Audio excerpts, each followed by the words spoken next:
Welcome to another segment of my YouTube channel. It's a pleasure to have in my midst the editor and publisher of the Turks and Caicos Weekly News, Mr. W. Blythe Duncanson. I'll have him introduce himself as well. Yes, it's a pleasure being here, Drex. Thank you.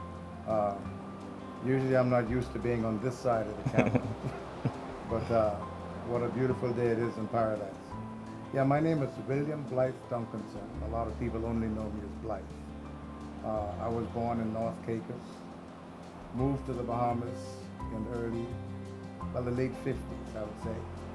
My father was on the contract, and many of you perhaps too young to remember, that was an arrangement for Bahamians and people from other Caribbean islands to work in the fields in Florida.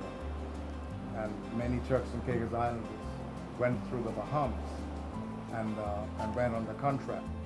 My father was one of those, and after the contract ended, decided to settle in Nassau. And there he opened a little food store and wanted his family to join him in Nassau. My mother had been a teacher all her life, Cecilia Duncanson in Bottle Creek, North Caicos. She told him that the only way she'd come to Nassau is if he'd get her a job teaching, because that was the love of her life. He found a job for her teaching on one of the little islands called the Little Whale Key in the Berry Islands. And so at a very young age, I'd say around 8 years old I was when I left and went to the Bahamas. I finished my schooling there in Little Whale Key, and then sent to Nassau to stay with my father, where I attended Southern Junior School, Southern Senior School, and then later on Government High Evening Institute, and later on College of the Bahamas. But the very first job I had when I left school was with the Nassau Tribune, and that's how I got into the field of journalism and in publishing. Oh, wow. Before we go into the publishing, how was life growing up in the Bahamas, being from the Turks and Caicos Islands? It was very challenging. Back in those days, Bahamians didn't know very much about the Turks and Caicos. What they heard about it was not really good. And many Turks and Caicos Islanders who went to the Bahamas back in those days didn't have much. They lived. Things were tough in the islands when many of them went. So they really didn't have a good story to tell. And so Turks and Caicos Islands was stigmatized we were like Haitians in the Bahamas back in those days.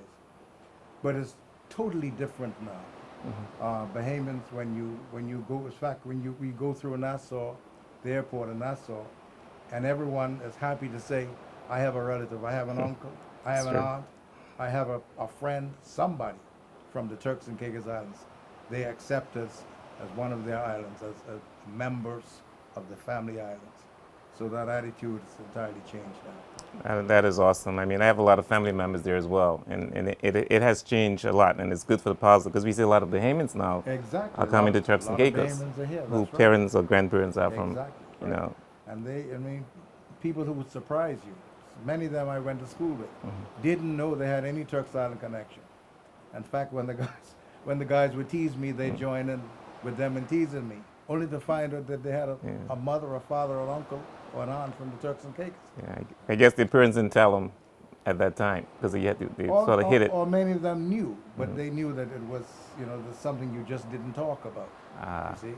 Gotcha. But and we have to credit former Premier Mike Mizik.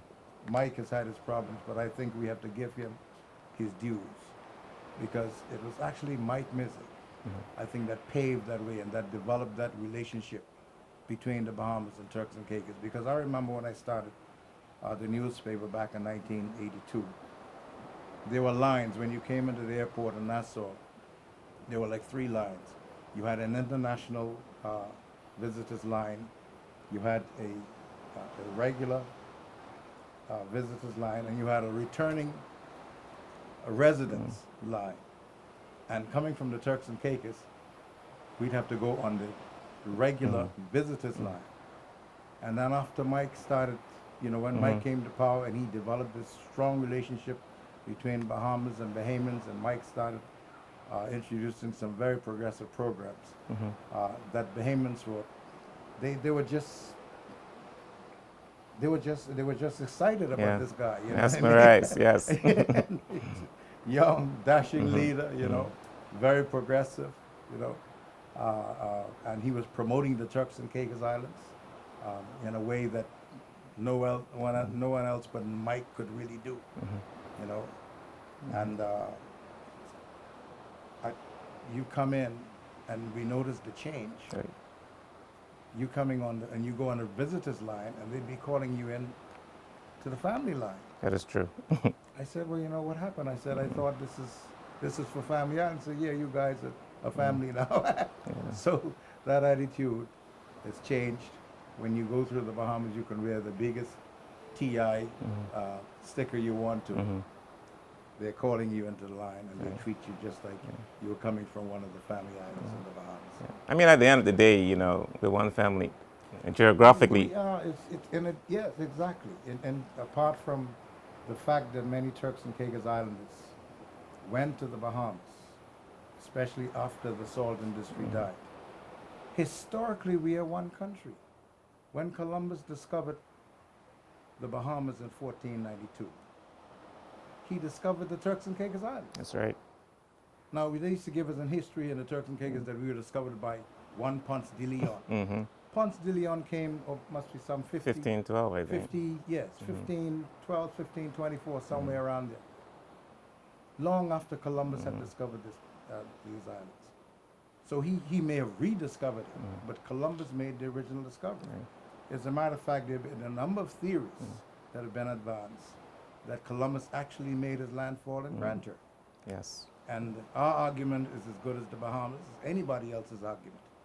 And if you studied the route of Columbus back the path that he took, leaving Italy to come to the Bahamas, he had to pass through the Turks and Caicos in order to get there. That's why that passage that we used to call the Grand Turk Passage has been renamed the Columbus Passage, because that's the passage that Columbus took when he came through to the Bahamas. Right. So he couldn't come through the Grand Turk Passage without saying Grand Turk.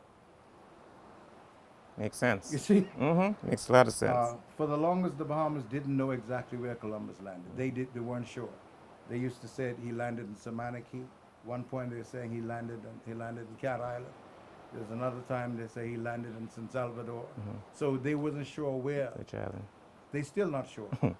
I think it was a group of Catholic monks who were in Nassau on mission decided that Columbus had to have landed somewhere in the Bahamas.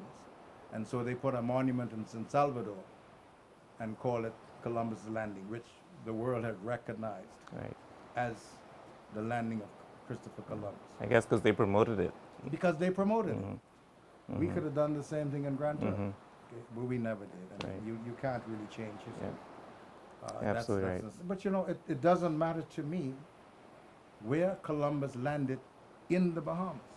My argument is that he landed in the Bahamas. Why it doesn't bother me? Because the Turks and Caicos is geographically a part of the Bahamas. That's where we were in 1492. That's where we still are.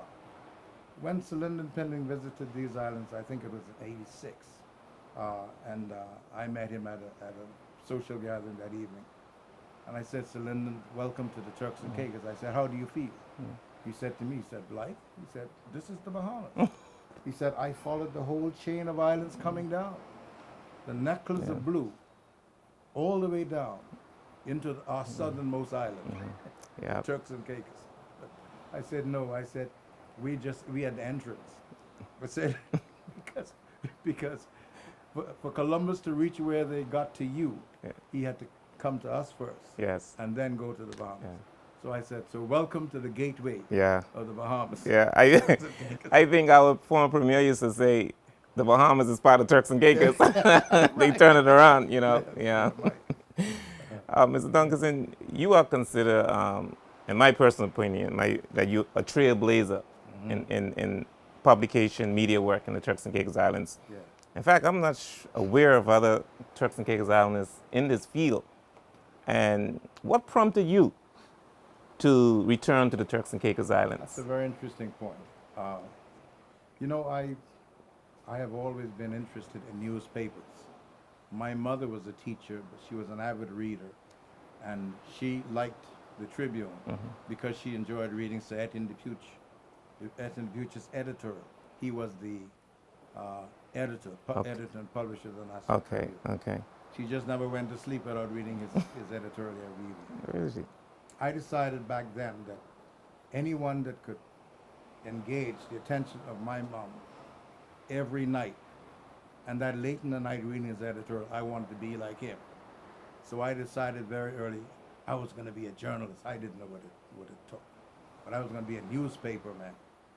So when we graduated from school, Southern Secondary School, the principal had arranged for all the guys in the class, grade 7 I think it was, to join customs, the Bahamas Customs. I was the only one who said, no, I'm going to work for the Tribune.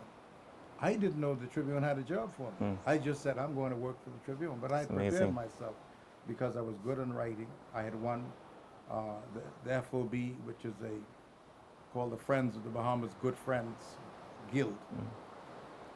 They sponsored an essay competition every year for young Bahamian students.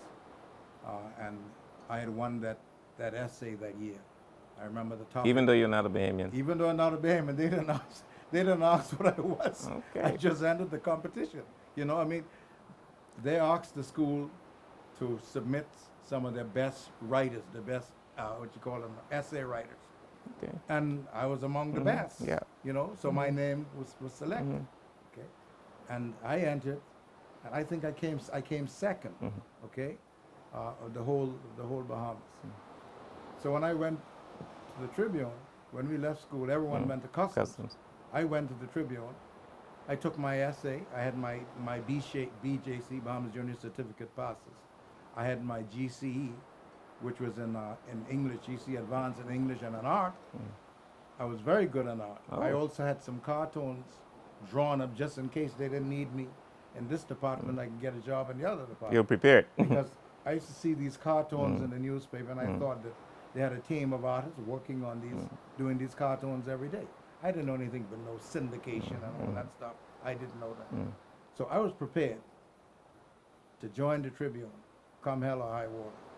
And I went in, I never forgot, tall English guy, Roger Carrot, said, asked me what I wanted, and I said, I'm looking for a job. I come to work for the Tribune. So he said, what can you do? I said, well, I want to be a writer. But he said, well, I'm sorry, that department is full right now. We just took on 2 young guys who were junior reporters. He said, what else we got here? I said, this is my portfolio in case you don't need a writer. I can also take a job as an artist. So he looked at it and said, well, you know something, we may have a need for someone in this department, in the graphic department. He said, let me take you over here to meet Pierre Dupuch. That was the publisher's son. Okay, you know, son. He ran that department. So he took me up to meet Pierre Dupuch. He said, I got a young student here who's looking for a job, and he seemed to be very good at art. So I showed him his stuff, and he looked through it. So he said, yeah, he said, you've come at the right time. He said, Wow. we're gonna be needing an artist or artists. And he said, tell me what kind of pay you looking for? I'm just out of school. I said, well, you know, I'm just out of school, sir. I don't know what you pay for this sort of thing. He said, I'm happy to take what you give me. So he said, okay, we'll start you off at £10 a week. Man, that was paying. The guys who went to customs was only making £7 a week. Oh, wow. So that was a lot of money back then.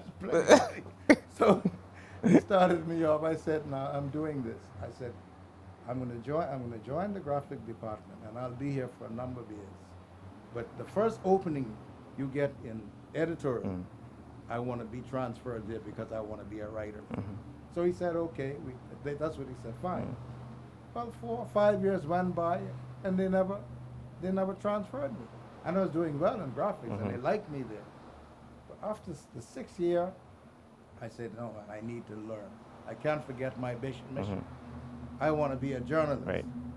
And there was an opening at Bahamian Review magazine, which is a monthly magazine published by the late Bill Cartwright. Cartwright was one of the founders of the Progressive Liberal Party in the Bahamas. Okay, okay. And when he gave up politics, he turned to magazine publishing. So he had started, he had owned, he was editor and publisher of the Bahamian Review magazine. Okay. I went to see him and he hired me right away. So on the Bahamian Review magazine, that's where I learned to write. I was hired as a Okay. graphic designer, but I was also being trained as a writer because he had English journalists like John Lambert, who was a Fleet Street professional. He had Terence McLaughlin from the Globe and Mail in Canada. He had Bill Davitt from the Evening Standard. These were top-notch journalists. So I got direct training from these, on-the-job training from these seasoned professionals. And that's where I learned to write. And that's where I learned the business of publishing. Yeah. And it's interesting that I think fate must have had a hand in this, because in my mind secretly, I always thought that at some point I would return to the Turks and Caicos and do a publication. I didn't know, didn't have a timetable. I didn't know when it was going to happen. I didn't know how it was going to happen. I didn't know where it was going to begin. But I had this yearning, this desire, this burning desire to return to my home and do a professional publication. And more so, what sparked this interest so much was the fact that there was a little newspaper being published by an Englishman called John Houseman. That's right. Called the Conch News. And this paper used to be done on a little mimeograph machine, you know, those little carbon copy things. Yes, yes. And it was dreadful. It was terrible. I was ashamed of it. But the Tribune used to be the distribution outlet for this. And Turks Island would come to the Tribune to pick up copies because everyone just wanted to read. They were salivating every week to read something about the Turks and Caicos. So they'd come to buy this little rag. Yeah. Wow. And I said, man, one of these days I'm going to publish a real paper for these islands. And I didn't know when it was going to happen until I left the Bahamas, got a job in the United States, in Florida, moved to Florida to work with an advertising agency. One day, a lady, one of the account executives, came in with a copy of a magazine, the Cayman Islands Nor'Wester. This was the Cayman Islands magazine. I looked at this magazine and I looked at the front cover. There was a picture of this beach. And the caption read, Cayman's Other Beaches. And I had seen this before. It's like deja vu. I've seen this before. It reminded me of the beach in North Caicos as a boy that I used to walk and play on. And I asked the lady, I said, can I borrow this magazine? She said, yeah, but bring it back. Looked at it, studied it, and I said, if they're doing something like this for Cayman, maybe I can do something like this for the Turks and Caicos. But I didn't know whether the Turks and Caicos was ready for this sort of thing. And so I decided to take a visit over there. I had not been back here from the time I left as a kid. Wow. So that's like. It was totally strange. It was strange. Wow. This Wow. was an adventure for me. That's amazing. And I decided to call around, and I found out that Southeast Airlines made frequent visits to the Turks and Caicos, and I booked. Came on an exploratory mission. And I never forget on the plane, there were all these white people on the plane. So I thought, in my mind, I'm still not thinking that they're going to Turks. I'm thinking that maybe this plane is going to stop, let us off in Grand Turk or Providence or wherever it was, and they're going to go on to Puerto Rico or Dominican Republic or somewhere. Because I guess back then, we're not used to seeing that type of passengers. Not used to seeing that. I had not. It was a surprise to me because no one ever told me anything. I mean, there was hardly bicycle in this place when I left as a kid. Wow. So the thought that these people were going to Turks didn't enter my mind until the plane stopped, landed, and they say, welcome to Providenciales. And then I saw all of these white people coming on. So I asked this lady, who recognized me right away. She just walked to me and said, hey, you got to be Will Duncanson's son.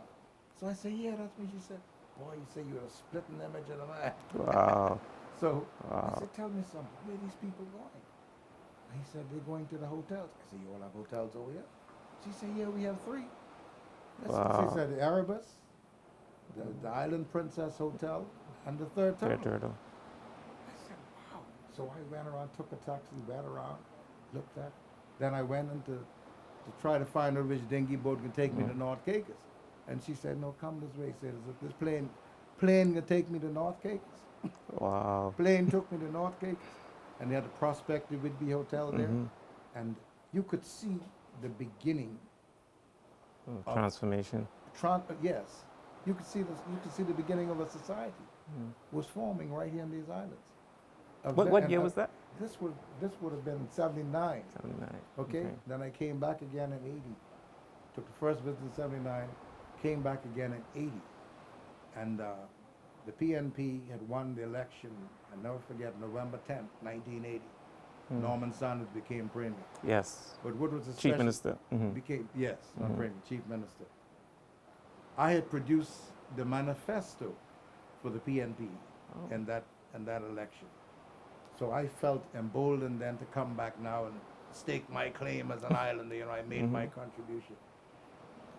And I launched the Current magazine, Turks and Caicos Current. Do you remember that? I remember that magazine. I mean, I still think that's one of the best magazines to date. I thought so. It was very good. Yeah. And then, but shortly after starting the magazine, there are certain things started to develop on the islands that needed newspaper coverage that we couldn't publish in a magazine. For example, there was a group trying to invade Haiti. And they landed in South Caicos to refuel. And they took me on there's this DC-6, this plane, showed me all these guns and all these ammunition. They stopped in South Caicos to refuel. And they told me the whole plan. I met the guy who was going to make the announcement. The plan was to steal into Haiti at dusk, at dawn, right? They were going to take command of the radio station and announce that they were in charge and ask Duvalier to surrender. And I met the guy who was going to make the announcement, Eric Brisson, I think his name was, okay? And they were going to land this island, Isle of Las Tortugas, just outside of Haiti. This was high adventure. Wow. This was exciting, you know. This was heart-thumping journalism, you know. And the magazine was not designed to do that because the magazine was there to promote. And it probably came out monthly, right? It came out monthly, yeah, bi-monthly. I think bi-monthly, every 2 months. We needed a newspaper. And then later on, but a couple months later, there was another group trying to invade Guantanamo Bay from Providenciales, headed by this Bay of Pigs veteran, Jose Camacho. And the only journalist he wouldn't allow the Associated Press, he wouldn't allow the Miami Herald, he wouldn't allow none of the foreign newspapers to come. They'd commandeered the old Armantil's bakery out in South Dock. That's where they were living. All the soldiers. The only person he talked to is the one islander journalist, me. Wow. And he took me there and they showed me the ammunition, everything, and gave me the whole story. So I had to give the story to the world because I was on the ground, the only journalist on the ground. Okay? So these were very, very exciting. Also, when the first riot they ever had in this place at Club Med, okay, I was on the scene and I was giving the story to the rest of the world. Wow. Okay? So I knew that I was at the right place at the right time, but I needed another vehicle. And I invited this friend, Rupert Mizik, who went to school with me, very good writer. And I said, Rupert, I'm in Turks, I'm doing a magazine, but there's need for a newspaper. And I want you to come and start a newspaper. Rupert came, but he really had no appetite. He didn't have the discipline and training in publishing. He was a good writer, but he didn't have the discipline and training as a publisher. Got it. So the newspaper failed. And I realized that I had to do this. I said, if I don't do this, some foreigner going to come in here and start a newspaper because there's need for one. And I launched. Went into Barclays Bank, opened an account for Turks and Caicos News. Had the company incorporated later on, and I was doing the newspaper. So it wasn't called Weekly at that time? No, just called Turks and Caicos News. Okay. Later on, I shortened it to the Weekly News because when they launched the free press, people were remembering free press. I think first because it was free, or the name sounded like it was free, And there's only two words, easy to remember, opposed to Turks, as opposed to Turks and Caicos News. The Free Press. So people go in the store sometime and they see the Turks and Caicos News and get it and they skip, can I have a copy of the Free Press? Mind you, they hold it. That's amazing. That's amazing. Yeah, yeah. Can I get a copy of the Free Press? That's amazing. That used to bother me Yeah. so much. So I said, you know, you need two words. And I'd gone to Scotland to do a special course in advanced journalism, sponsored by the Commonwealth Secretariat, right? And as a guest of the British government the week before that. And as a part of the course, I asked to be attached to a daily newspaper in Scotland because I want to be brought up to date with the latest in newspaper technology. So they attached me to a paper called the Western Mail, which is it's a Scottish paper. Scottish? No, Wales. Wales. Sorry. It was in Wales, that's where it was.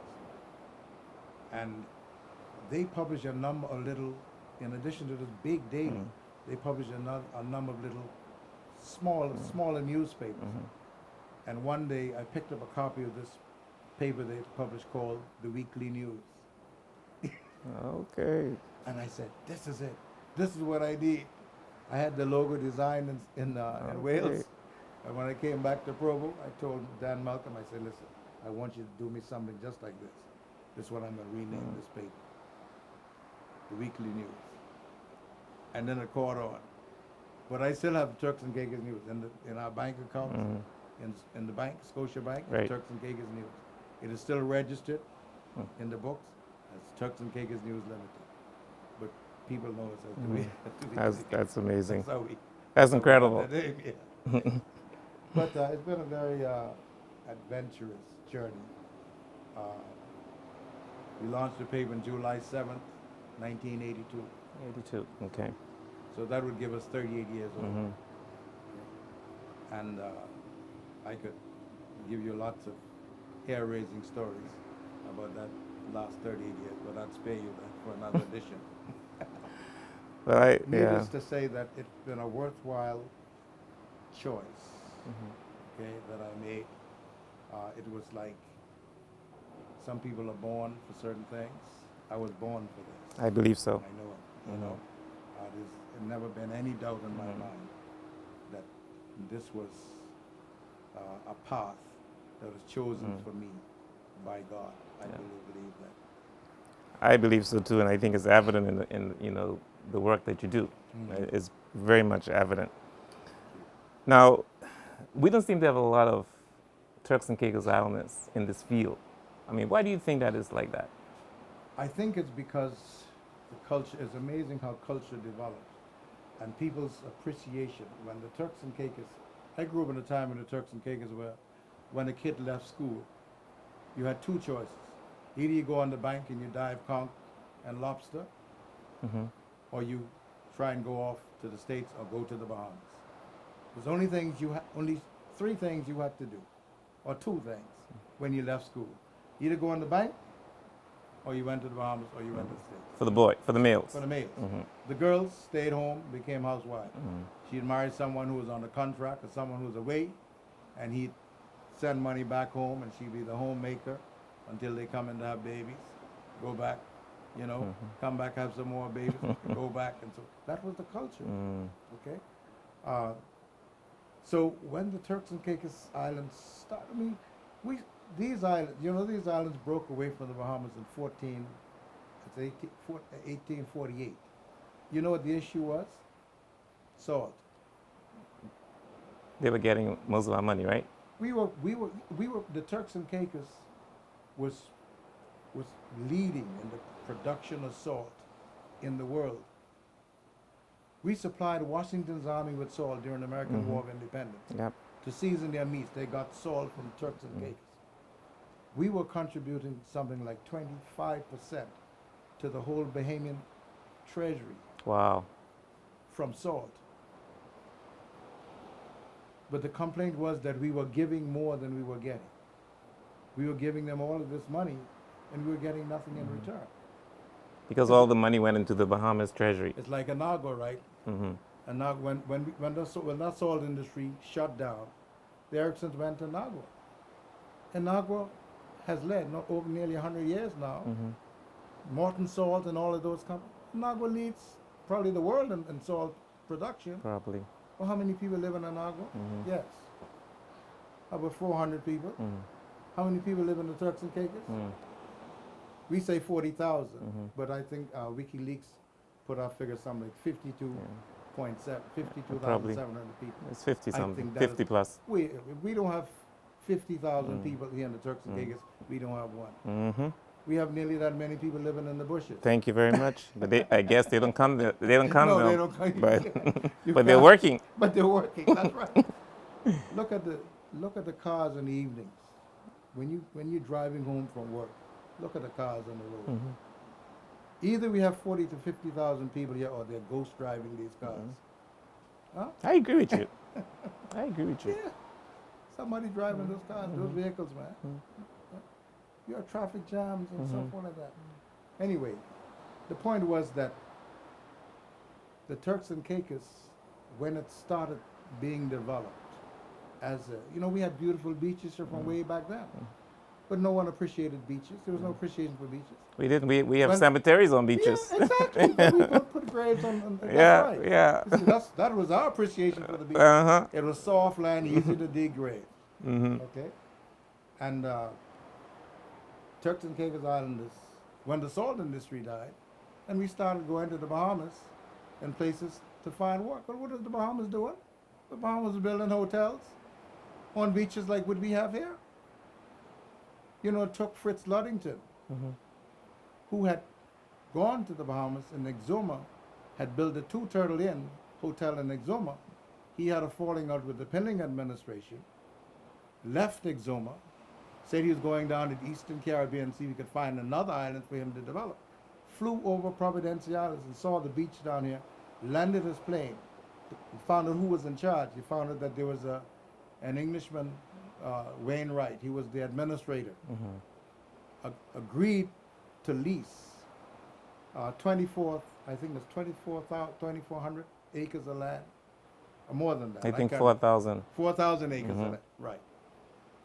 In exchange for putting in some roads connecting the settlements, for putting in an airport. Okay, in exchange for that. That's what he got in exchange. And then people started discovering our beaches. Today, on more than 5 times, we have won the best beach in the world award. These beaches weren't built since Columbus, They were here from that time. Inception. We didn't appreciate it. We didn't. Okay. We didn't know the value. Last week we carried a story in last week's paper. I don't know if it's right Let here. me see which Well, one. the Turks and Caicos has been chosen by Travel Zoo. Right here, isn't it? This? Travel Zoo. Oh, this Travel one. Zoo, yeah. Okay, look Travel for it. Zoo as the 3rd most popular destination in the world.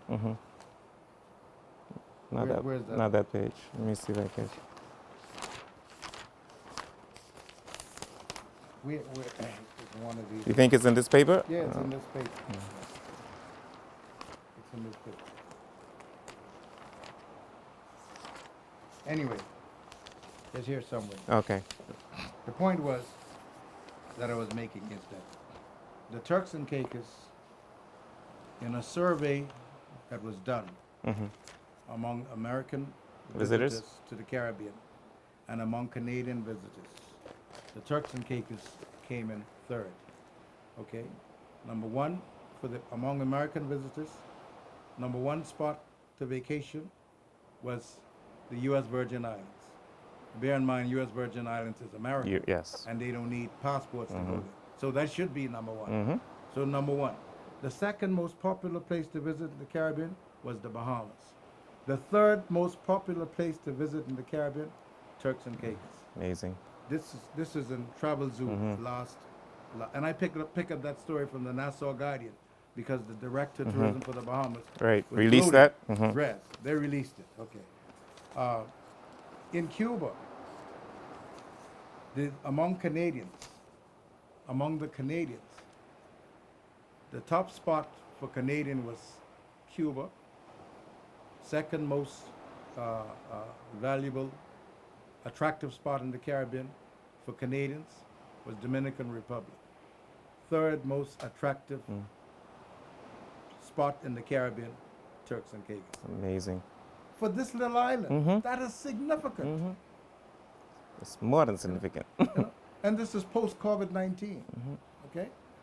So the point I was making is that Turks and Caicos Islanders, once this new discovery was started and people began making money, youngsters, our question was why aren't more Turks and Caicos Islanders in journalism? They started to look at the areas that made money, and pilots was number one. I remember when Governor Turner came here, he met with the schools and he asked the kids in the school, say, what would you like to be when you grow up? And about 60% of the students said they wanted to become pilots because they were seeing people like Edison Brooks. Right. There were people like Howard Hamilton. These were guys who had money. They were showing wealth, driving nice cars, and so they associated that with They wealth. equate that, They equated that with wealth. Okay. Then later on, as we started, office jobs became available. There were people who were becoming accountants like Draxel Seymour Yes. with plenty of money. I received that. and there were lawyers like Yes. Errol Mizik, Yes. you know, who Yes. made plenty of money, Yes. you know. And there were engineers, you know, like you can name a couple of them. These people were making money. Yeah. They didn't see any journalists. Right. They didn't see nobody writing newspapers. Even though some of them may be passionate about it, Yeah, but they will think about money. Yeah, exactly. Yeah. You know, I want a profession. I'm leaving school. I want to do something going to make money. Yeah. Selling newspaper wasn't going to cut it. So we had I must say that we had a very poor image, I guess, for the profession. People didn't see wealth when they saw newspaper. Right. Right. But that'll change. It will. Because I remember when I left the Tribune, I joined the Tribune. Journalism in the Bahamas was controlled by white people. All the Guardian, all the reporters were white, except for one sports reporter, Rex Shepard. The Tribune reporters were white mostly, with the exception of Oswald Brown and Preston Stewart, who were hired before I joined them. ZNS was all white people. Really? Except for one, there's a guy whose family from Turks Island, what is his name? Was he Malcolm? I can't remember his last name. Anyhow, he had a Turks Island name. Okay. Okay. There were white people, all the announcers. Fred Warren and Johnny Cash. Okay. Rusty Bethel, you know. All white people. Well, that's changed now. On Bay Street, they were all the bank tellers were white. All the managers were white. As a Amazing. matter of fact, I could remember when I joined the Tribune, they used to advertise for tellers, and you had to enclose a photograph with your application. I remember this work Wow. for the Tribune. So that's where the Bahamas was. There are certain restaurants you couldn't go to in the Bahamas as a black person. There's certain theaters you couldn't go to. There's certain churches you couldn't break bread in. I mean, Wow. see, that's how the Bahamas was. So we've come a long way, and we're getting there. And I believe that the fourth estate, which they refer to in newspaper, the fourth estate of the realm, is going to grow. Is going to have its. We're going to have our stars. We're going to have Turks and Caicos Islanders. We're going to have more trailblazers. Definitely. Okay, Definitely. in this field. Yeah. And they're going to take the torch and take it to greater heights than we were able to do. Definitely. And Well, definitely. I really, I never used to like writing, but now I've discovered that passion. Yes. And I just you love really it. have a passion for I love it. Yeah. And I appreciate this field. Uh-huh. And I appreciate you as being the trailblazer in Turks and Caicos. Thanks. Yeah.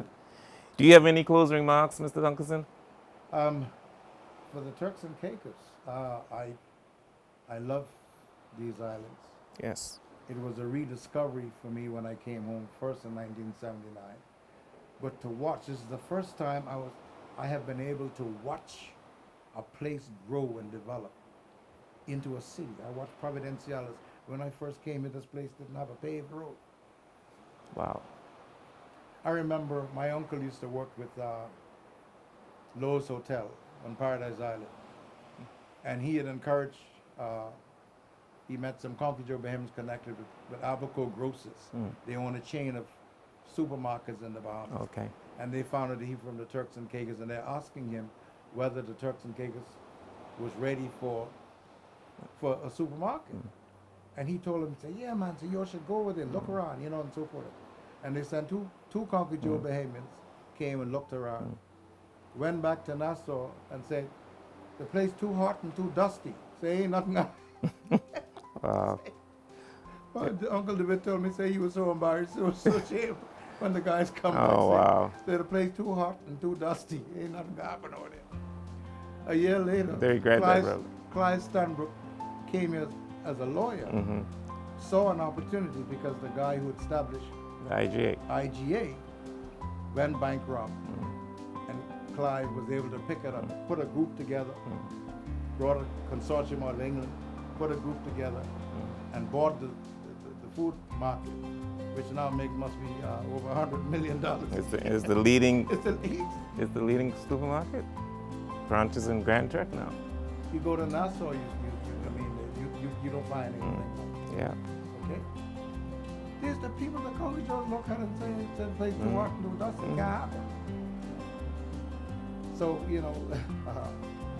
I have been able to see that. I've been able to witness that, and it's my vision that the Turks and Caicos would go on to become this powerful shining light in the Caribbean, as we have become, like winning that travel to award of recognition. We go on from strength to strength to become not only a prosperous little place, but a safe little place. Yes. Crime is the biggest culprit right now Yes. that we face. We've got to be able to conquer crime. Yes. If we can conquer crime, we wouldn't need to advertise this place. Yes. Right. This would be the most successful Household name. in the world. And that's what I'm looking for to see. My beautiful life. Beautiful by nature. Yes. Thank you again, Mr. Duncanson. It was a pleasure talking with you. We'll have to have you again on another segment. Please do, because I have a lot more to say. Yes, and during your talk, I think what was hitting out at me is, the right place at the right time. Yeah. You used that line earlier, and I think that's important. And listening to your story, you're at the right place at the right time, and fate connect you, and being the trailblazer in the Turks and Caicos Islands. Thanks again.